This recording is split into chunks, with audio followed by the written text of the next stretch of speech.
ठीक है, तो यहाँ पे हम लोग देखें कि उनको प्रकाशन का संरक्षण क्या दिया जाएगा कि जो गुप्त मीटिंग होगी, ठीक है, या गुप्त जो कार्रवाइयां चलेंगी, उसका कोई अगर उसका कोई प्रकाशन करता है, ठीक है, उसकी क्या होगी, उसको मनाही होगी, और ये क्या होगा, आपका दंडनीय हो सकता है।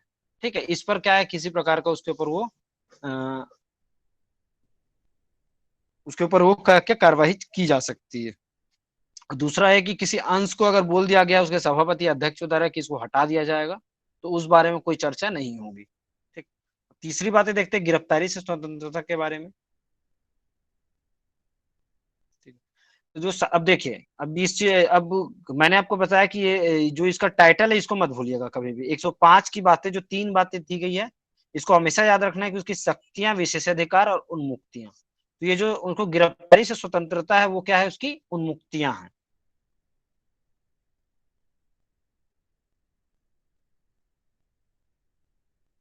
ठीक है, तो अब इसी की बातें चलती आगे आपकी, कि गिरफ्तारी से स्वतंत्रता कैसे है कि कि देखिए, संसद सदस्यों को गिरफ्तारी से स्वतंत्रता का एक विशेषाधिकार बहुत ही पुराना और महत्वपूर्ण है। और इसमें क्या है कि कोई भी जो संसद का सदस्य है, उसको क्या है कि जब अधिवेशन प्रारंभ होता है, ठीक है, तो अधिवेशन प्रारंभ होने के 40 दिन पहले और 40 दिन बाद तक उसको क्या किया जा सकता है, उसको गिरफ्तारी से स्वतंत्रता प्रदान की गई है। ठीक है, कि उसको क्या है कि कोई भी अरेस्ट नहीं कर सकता है उस टाइम पे।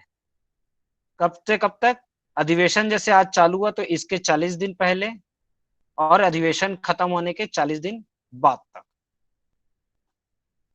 ठीक है, अब इसमें क्या है, उसको अरेस्ट किस मामलों में नहीं किया जाएगा, केवल आपको याद रखना है यहाँ पे कि जो भी सिविल मामले होंगे, ठीक है, उनके लिए उनको क्या किया जाएगा, अरेस्ट नहीं किया जाएगा। लेकिन अगर कोई क्रिमिनल मामला है तो उसके लिए क्या होगा, उसको अरेस्ट किया जा सकता है। तो ये उसको उन्मुक्तियां प्रदान की गई है। अब इसका जो मुख्य उद्देश्य है कि ये गिरफ्तारी से स्वतंत्रता देने का मुख्य उद्देश्य क्या है, ताकि वो क्या है कि जो भी अधिवेशन होता है उसमें वह क्या कर सके, भाग ले सके, या उसमें वो शामिल हो सके। अब ये चीजें आपकी केवल किसके लिए बताया मैंने आपको, सिविल मामलों के लिए अप्लाई होगी, क्रिमिनल मामलों के लिए ये चीजें अप्लाई नहीं की जाएगी। अब इसमें देखने वाली बात आपकी आगे है कि देखिए कि कहाँ कहाँ पे इसको संरक्षण प्रदान नहीं किया गया है। ठीक है, नहीं किया गया है, केवल सिविल मामलों के लिए इसको संरक्षण प्रदान किया गया है। बाकी किन मामलों के लिए नहीं किया गया है वो आपका है आपराधिक आरोप पर, दूसरा है आपका यदि कोई व्यक्ति न्यायालय का अवमानना करता है, तीसरा है आपका निवारक निरोध के तहत। निवारक निरोध किसमें पढ़े थे हम लोग, मैसेज करके बता देना। ठीक है, तो ये आपराधिक किन बातों के लिए लागू नहीं होगा, ये जो गिरफ्तारी से स्वतंत्रता है वो आपका पहला है आपराधिक आरोप पर, दूसरा है न्यायालय का यदि अवमानना किया गया तब, और तीसरा किसी निवारक निरोध की विधि के अंतर्गत यदि उसको रोका गया है तो। 21 में नहीं बताया हुआ है निवारक निरोध अधिनियम।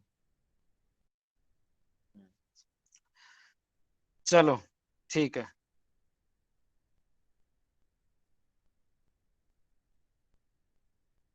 तो आपको याद रखना क्या क्या बातें समझ आ गई यहाँ पर, फिर आगे बढ़ते हैं।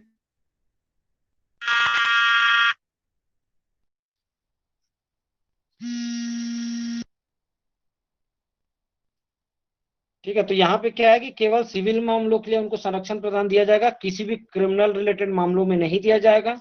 साथ ही साथ यदि कंटेम्प्ट ऑफ कोर्ट है तो नहीं दिया जाएगा, किसी निवारक प्रिवेंटिव लॉस के तहत यदि उसको गिरफ्तार किया जा रहा है तो नहीं दिया जाएगा।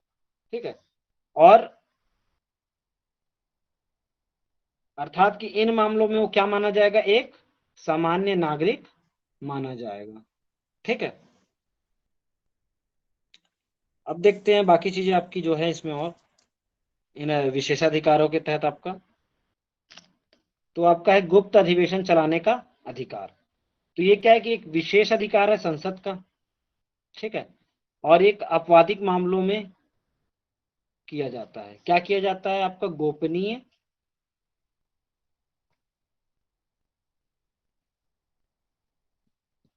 सत्र कहा जाता है जिसे, ठीक है। कोई गोपनीय सत्र या अधिवेशन बुलाने का इनको अधिकार दिया गया है संसद को और उसके सदस्यों को, ठीक है। और इन अधिवेशनों में क्या है, महत्वपूर्ण जो विषय होते हैं उन पे चर्चा की जा सकती है।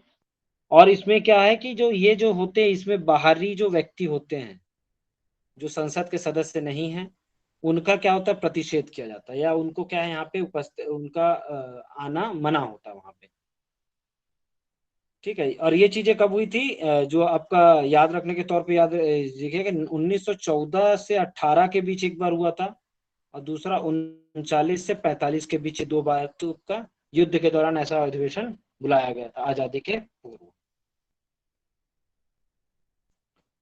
अब है आपका अपनी कार्यवाहियों को विनियमित करने का, सॉरी, कार्यवाही के प्रकाशन पर रोक लगाने का अधिकार,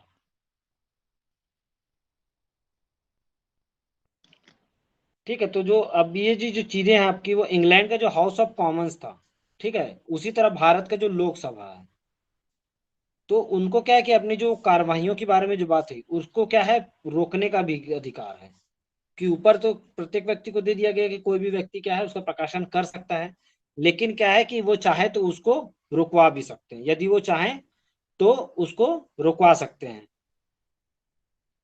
किस लिए रुकवा सकते हैं, यदि उनको ऐसा लगता है कि ये जो कार्यवाही है वो सही नहीं है, और दूसरा सद्भावना द्वारा प्रकाशित नहीं की गई है, ठीक है। लेकिन आपको याद रखना है कि यहाँ पे जो आपका ये जो सामान्य बातें हैं कि कोई भी जो कार्रवाई हो रही है उसका प्रकाशन क्या है, नहीं किया जा सकता यदि वो दुर्भावना से प्रेरित है। दूसरा है कि जब भी कोई भी प्रकार का गुप्त सत्र होगा तो उसका चाहे अंश भी नहीं, कोई अंश भी होगा तो उसको भी क्या है, प्रकाशित नहीं किया जा सकता है। उसके बाद आपका अपनी कार्यवाही को विनियमित करने का अधिकार, तो इसमें है कि संसद को अपनी जो भी जितनी भी उनकी कार्यवाहियां होती है उसको विनियमित करने के लिए नियम बनाने, उसकी प्रक्रिया निर्धारित करने का पूरा अधिकार दिया गया है। अब ये क्या चीजें हैं, आपको इसको समझिएगा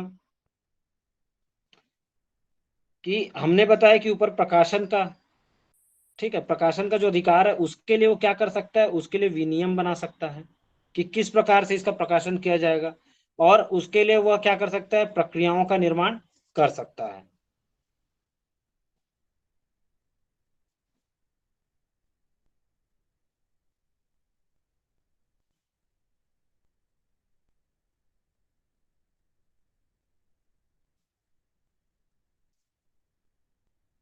अब अंतिम जो है कि सदन की अवमानना के लिए दंड, ठीक है।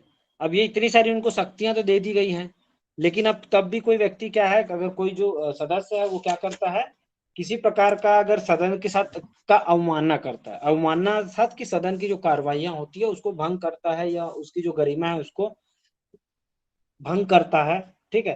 तो उसके लिए क्या है, वो उसके लिए कई उपाय करते हैं, ठीक है। उन उपायों के तहत क्या है कि सदन के अवमानना के लिए उसको दंड देने की शक्ति प्राप्त है। कि वो क्या है कि जैसे कोई विशेषाधिकार का उल्लंघन करता है, ठीक है, तो वो क्या है उस व्यक्ति को दंडित कर सकता है। तो इस प्रकार जो संसद है वो अपनी गरिमा बनाए रखने के लिए कार्यवाही को विनियमित करने, संचालन करने और उसकी प्रक्रिया के लिए नियम तथा सदन की गरिमा को आघात पहुंचाने वाले व्यक्ति को दंडित करने की विपुल शक्ति उसको प्राप्त होती है। और कई मामलों में सदन क्या होता है, स्वयं एक न्यायालय का कार्य करता है इस चीज को लेकर, ठीक है। कि ऊपर की जितनी भी बातें हैं कि इसका कभी भी कोई व्यक्ति क्या करेगा, अतिलंघन करेगा, या इसके चीजों को क्या, जैसे गुप्त जो आपका जैसे यहाँ प्रकाशन का जो संरक्षण प्रदान किया गया है कि गुप्त सत्र का प्रकाशन नहीं किया जाएगा, उसका अधि प्रकाशन कर दिया गया, या सभापति या अध्यक्ष महोदय ने कहा था कि इस अंश को प्रकाशित नहीं किया जाएगा, निकाल दिया जाएगा, तो उस अंश का क्या है, कोई सदन का व्यक्ति इसको प्रकाशित करवा देता है। तो उन सारी चीजों के लिए, या फिर कोई व्यक्ति उस चीजों को प्रकाशित करता है तो उस मामले में क्या है, सदन को क्या है, अवमानना का अवमानना मानी जाएगी, उसकी गरिमा को भंग किया गया माना जाएगा, और इसीलिए उनको क्या है, दंड देने की शक्ति प्रदान की गई। अब उस दंड देने के लिए क्या क्या क्या दंड के तौर पे क्या क्या कर सकता है, इसको देखते हैं हम। पहला कर सकता है वो सदन से उसका, जो भी सदन का सदस्य है उसका क्या कर सकता है, निलंबन कर सकता है।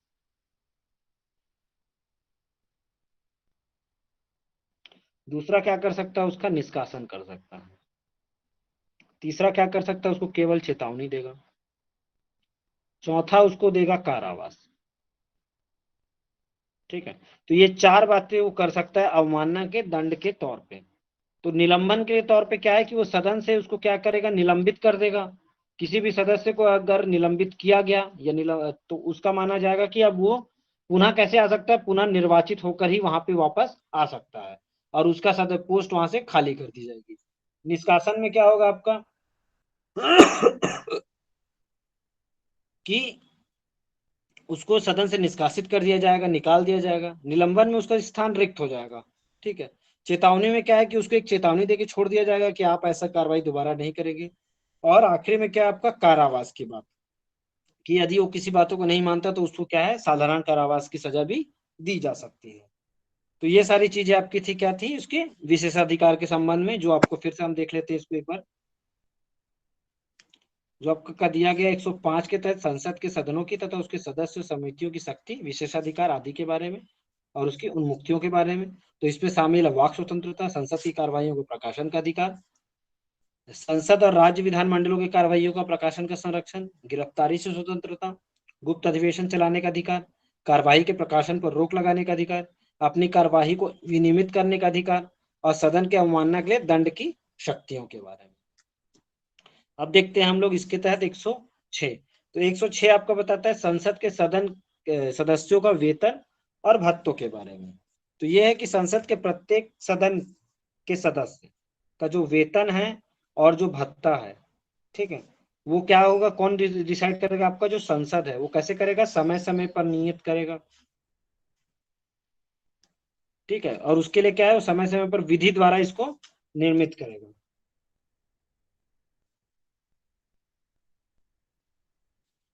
ठीक है। और जब तक कोई ऐसी विधि नहीं बनाई जाती है तो जो भारत डोमिनियन के जो संविधान सभा के सदस्यों ने इस संविधान के प्रारंभ से 1949 के पहले की जो चीजें लागू थी, यदि जैसे अब तो हमारे पास वेतन और भत्तों के लिए कई कानून, उन्होंने कानून बना लिए हैं, लेकिन यदि ये कानून नहीं बनाया जाता तो 1949 के पहले जब भारतीय संविधान लागू नहीं हुआ था, उसके पहले जो संसद के लिए जो वेतन और भत्ते लागू थे, उन्हीं के आधार पर उनको वेतन और भत्ते प्रदान किए जाएंगे। ठीक है। तो ये आपका 106 कहता है। अब इसमें साथ ही साथ देखो, उनको वेतन के साथ साथ और क्या क्या चीजें मिल सकती है। उनको यात्रा, चिकित्सा, आवास, टेलीफोन, डाक आदि। ठीक है। जैसे आप जब आप यात्रा में, कई बार आपको उनको हवाई यात्रा मिलता है, चिकित्सा के लिए उनको मेडिकल क्लेम्स मिलता है, रहने के लिए उनको मुफ्त आवास मिलता है, मुफ्त टेलीफोन मिलता है, डाक मिलता है और आदि जो भी सुविधाएं हैं वो उनको वेतन और भत्तों के अलावा प्रदान की जाती है। तो ये सारी चीजें थी आपकी 105 से लेकर 106 में, जो आपका बताता था संसद के जो सदस्य है उनके विशेषाधिकार, उनकी शक्तियां और उनकी उन्मुक्तियों के बारे में। Thank you.